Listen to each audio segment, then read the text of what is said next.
So that has been a success and bigger than we actually hoped for. That's amazing. Well done. Thank you. Congratulations.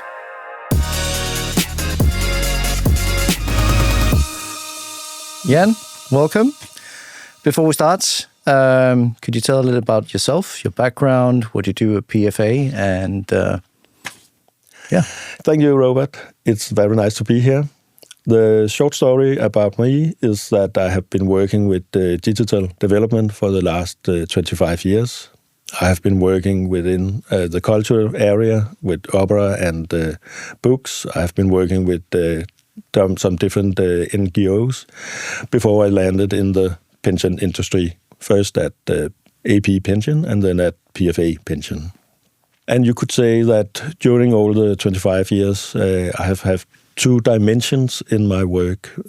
One of the dimensions was and is implementing systems, digital platforms. That can be CRM systems, CMS systems, email systems, and marketing automation platforms, just to mention some of them. The other dimension is that I have been using all these platforms. So I have been executing email campaigns, text campaigns, marketing campaigns, etc. By now, when I started my job as a leader in PFA, I dropped the execution part in favor of focusing on management. So that has been a little change, but digital development has been kind of the core in my work life. And then you ask about how I see the connection between technology and human care and why I find it interesting. The reason I find it interesting is actually because I think it challenged me in another way. When I was selling books, that is kind of a easy situation because the customer, I hope, is happy to buy a book. But when you're looking into a human care, then you have a customer who is vulnerable. So how can you take this person and give them some safe space, get them to feel that they are seen as a person having a pain or a sickness? So it is kind of a change from a more interaction based on transactions to interaction based on human relations. And how can you do that in a digital setup? That is what I think is fascinating, combining technology and human care. If we dig a bit into what you do at PFA, so recently PFA has had a long tradition of within financial services, of course, and especially within health and health insurance. Mm-hmm. And you've been part of multiple projects. Are there any you're particularly proud of, or anything you want to highlight from these? Well, when I started implementing PFA's marketing platform, and that has been and is a great success. I'm not working with it anymore. I have a back-end developer to the platform, but otherwise I don't work with it. But that has been a very huge success, making it possible for PFA to address, email their customers in a personal way. And lately, of course, one of the biggest successes is Health with PFA, a new self-service claim-related platform where we make it possible for our customers to make a claim if the shoulder hurts or the stomach hurts or the head hurts. So yes, that has been a very big success. So you see this as this project that was implemented to help maybe these manual claims be more digitized, or? Yes, yeah. That we had back in 2019, we built our first digital flow where people could make claims. But at that time, only a few people actually used the form. And even if the form was digital, so people could log into my PFA and fill out the form, there was a need for people in the health center to manually take these claims and find out, well, should we give this customer a treatment or should we reject it?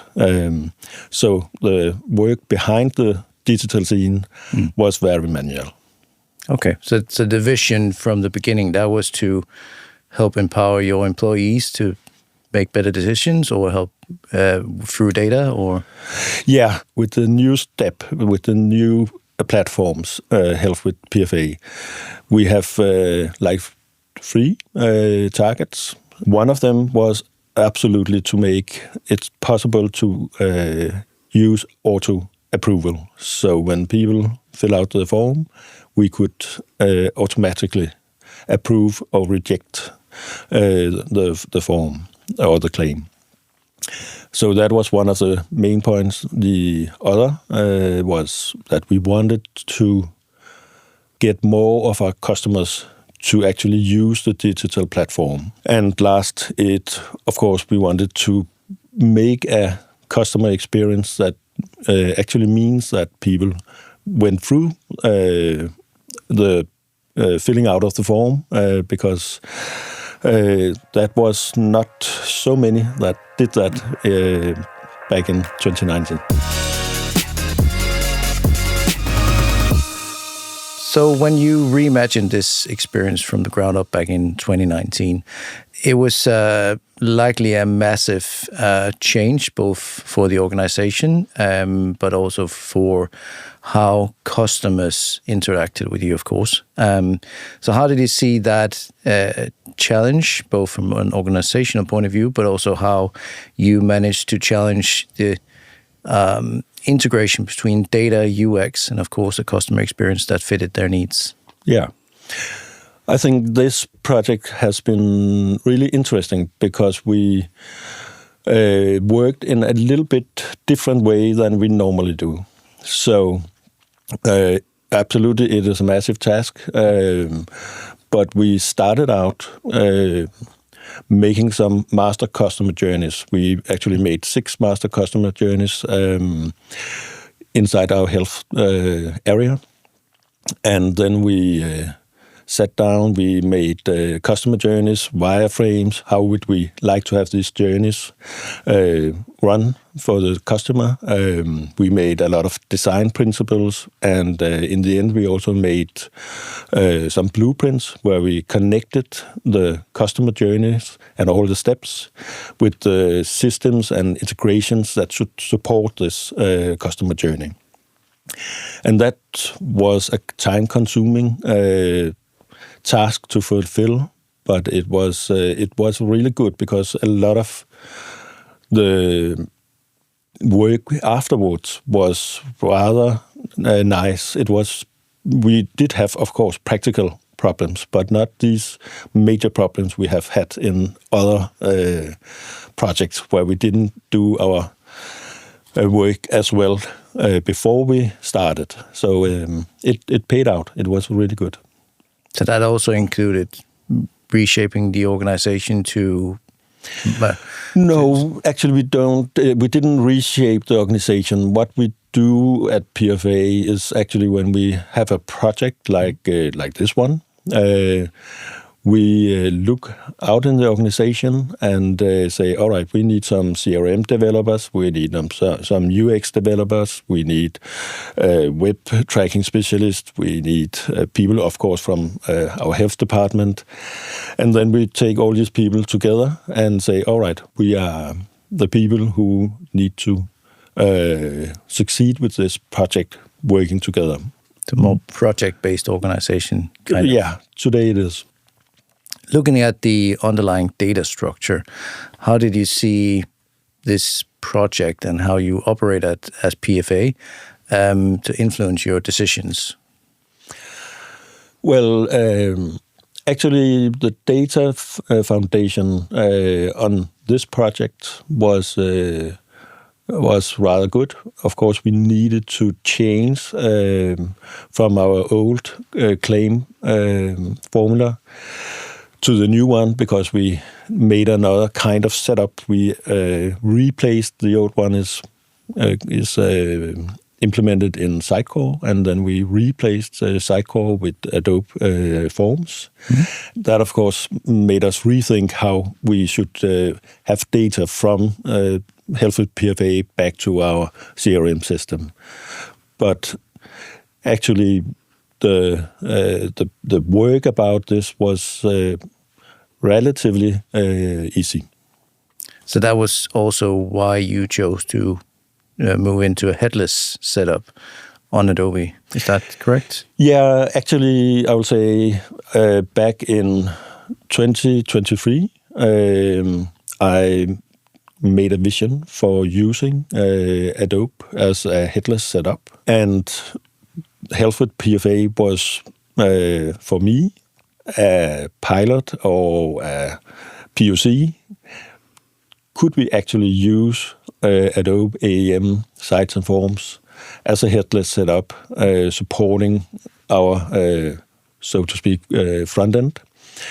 So on the vision part, we would like to have our B2C portal called MyPFA, our open site, PFA.dk, our B2B portal, our PFA, and actually we have, in a short time, we have like 8 different platforms where we would like to use headless, because what the POC with Health with PFA clearly showed is that, well, this is possible. And if we look a little bit further, then we can see, of course, a lot of saving of time on maintenance. Instead of having 8 different platforms, you have like one content hub, and we also can see, of course, savings on license, hosting, and so on. So the idea of headless was born before Health with PFA, but Health with PFA is really important on the journey that PFA is on regarding a headless setup.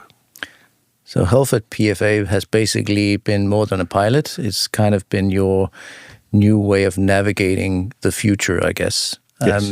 I assume that one of the choices that you've made for this new journey has also been based on results from this pilot. Could you maybe give some insights on any outcomes that have been particularly mind-blowing or better than expected, and why this has impacted you? Yeah. If you look at Health with PFA, we can say that the 3 areas I talked about earlier, that we wanted to auto-approve as many people as possible. It went from, of course, 0, but now we have like 66%, and that has made a huge impact on our health center. Also, we would like our customer to use the digital platform instead of calling our health center. And here we have moved from having 16% to 44%. So that also means that the calls to the health center has decreased a lot. And lastly, but absolutely as important, we can see that the numbers who fulfill a form and fulfill a claim has increased from around 40% to 75%. So not only more are using it, but more are also having their claim and auto approve the claim. So that has been a success and bigger than we actually hoped for. That's amazing. Well done. Thank you. Congratulations. With all these great results, I assume there's also a team behind that. It's not a one-yen army. Yes, there's a big team, and when we look at a project as big as Health with PFA, we have people from all across PFA. So we have our UX experts, we have our CRM developers, we have solution architects, we have web tracking specialists, we have a lot from our health department. And I'm sitting here alone today to represent Health with PFA, but actually, this is the guys and the girls who has made this. The honor goes out to them. They were the people building Health with PFA and making this success. So I'm very happy to be responsible for this platform, but they deserve all the credits.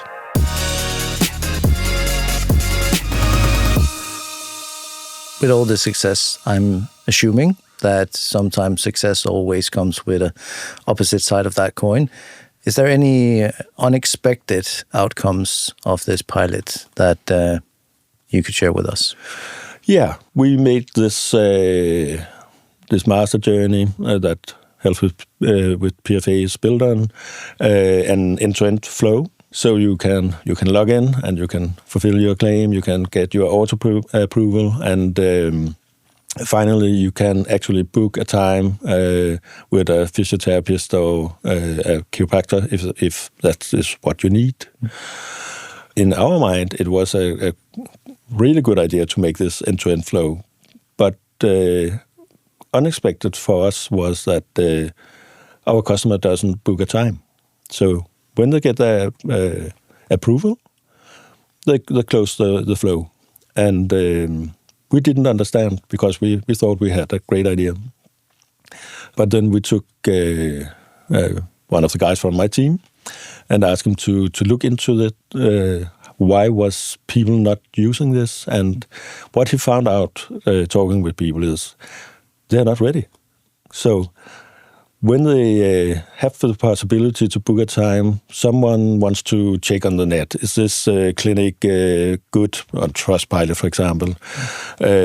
Many also say, well, I need to talk to my girlfriend or boyfriend, or who can take the kid in kindergarten and so on. So a lot of practical things did that people didn't book the time. And of course now we are looking into how can we change this, also because some of them say, well, we were surprised that we actually could, so we wasn't ready. So how can we change this? It is not a definition of why this could be a success, but we would like to of course expand the success with the possibility of booking. So some social proofing is what you need. Yeah. Okay, interesting. Talking about social, and of course you being a leader at PFA in your department, you're managing 29 people. Yeah. Within UX, data, backend, and analytics. I assume that is a challenging role. And how do you come across with a successful story like this and make sure that everybody in the team can celebrate this and as a leader? Yeah.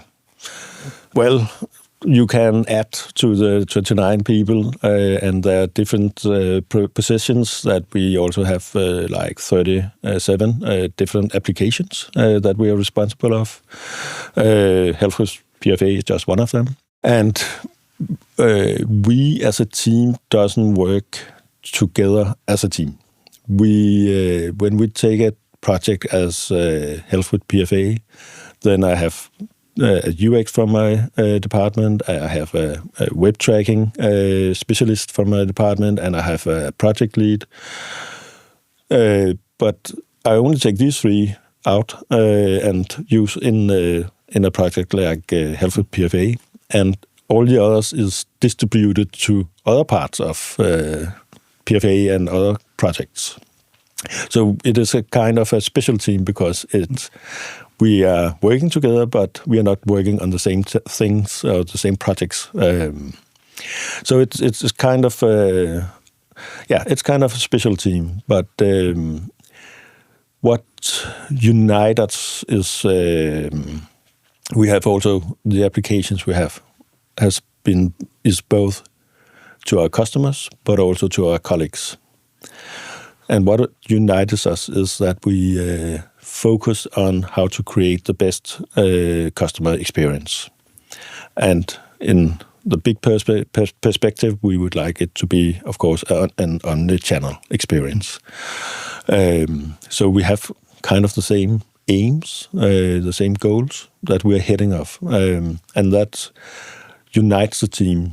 Also, what is really important for me, because when you have 29, you have a lot, is of course creating a trust. So I can trust them and they can trust me. So having a space where everybody is calm and think it's nice to work. And then of course, as the last thing, I have to distribute, of course, a lot of responsibility. And I do that, and I have a really great team. It's also funny because the age is between 30 and 60. There's an almost equal distribution between genders, and what they share in common is that they are all very involved. They like to talk, they like to spare, they like to engage with each other, and they like to laugh. So that's a really nice team. It's a really positive thing. Yeah. So when you set out with these small project teams, how do you ensure that knowledge sharing across these teams is a day-to-day thing? I assume that you have learnings from one project that might be relevant for another. I'm guessing that's a tough one to crack. Yeah, and that is also a tough one to crack. You can say inside my team we have a thing we call the machine room, where we actually meet all team and we demo different things, what we have done and what we want to do, or we can take up a problem and say, how can we solve this problem? So we have a lot of internally in the team, a lot of talk. But in the big picture in PFA, of course, it is knowledge sharing, for example, between the solution architects. So when one architect participates in a project, he is aligned with the rest of the solution architects. So we try to make this, we also have a lot of COPs where we try to share our knowledge. But PFA, we are almost 1,500 people. So there is a challenge to secure the knowledge sharing.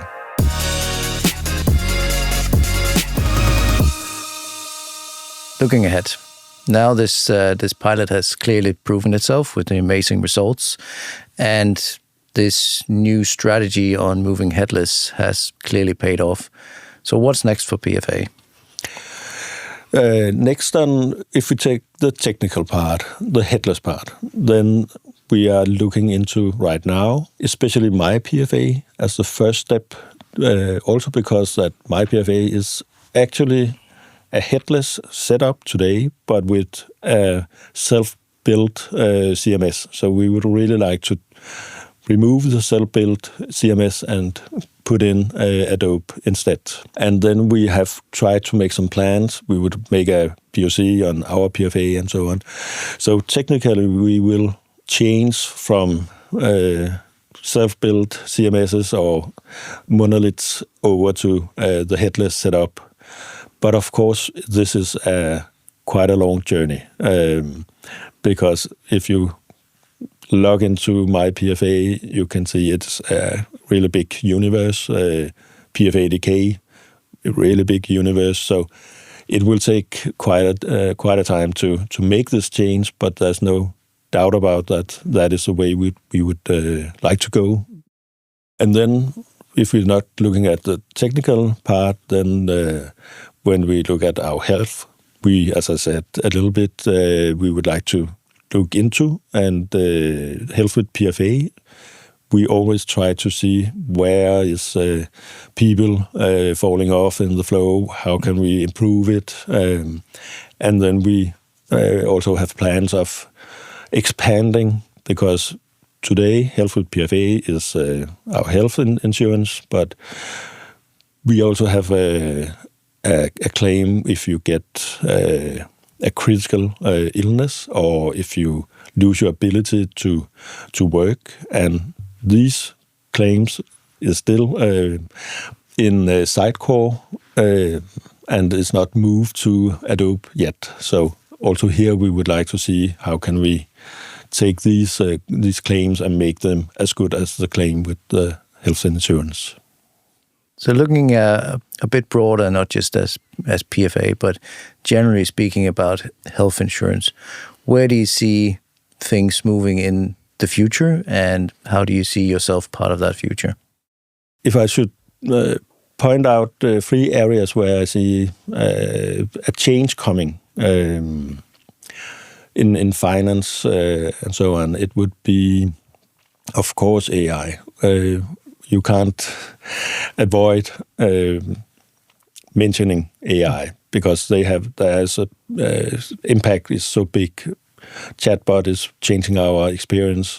AI agents, zero UI could change our UI setup, and of course the power that AI has in making websites or mobile apps hyper personalized will change how we experience things. In a totally different direction, actually, we have seen, and Health with PFA is one example of it, of course, how more and more people are moving to using the digital platforms. They want to be able to self-serve, and that is, of course, all good. That is very scalable. But I think that actually means that the companies has to rethink when is it important that one of our colleagues, one of the employees, calls or something like that, the customer. Because how can we be proactive with the right subjects and talk to the people on the right time? At PFA, we had made a project, also an AI project, where we can predict the risk of our customers getting stress or depression. And when we can see that this customer has a high risk score, then we call it. And that is a human talking to a human.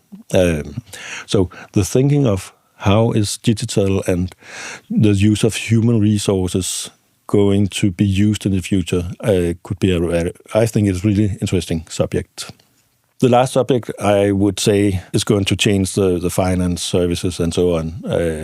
That is open finance. The possibility in the future, not so far away, for me as a customer, only have to log in one side at one universe. I can see my bank, my loan, I can see my insurances, I can see my pension, and so on. So instead of having, I don't know how many, 3, 4, 5 login universe, I can have one. And that, I think, could change the way we actually do finance in the future. Oh, that's really fascinating. Thank you very much for joining Valtech Café. Really appreciated having you as a guest. Thank you. Thank you, and thank you for being here.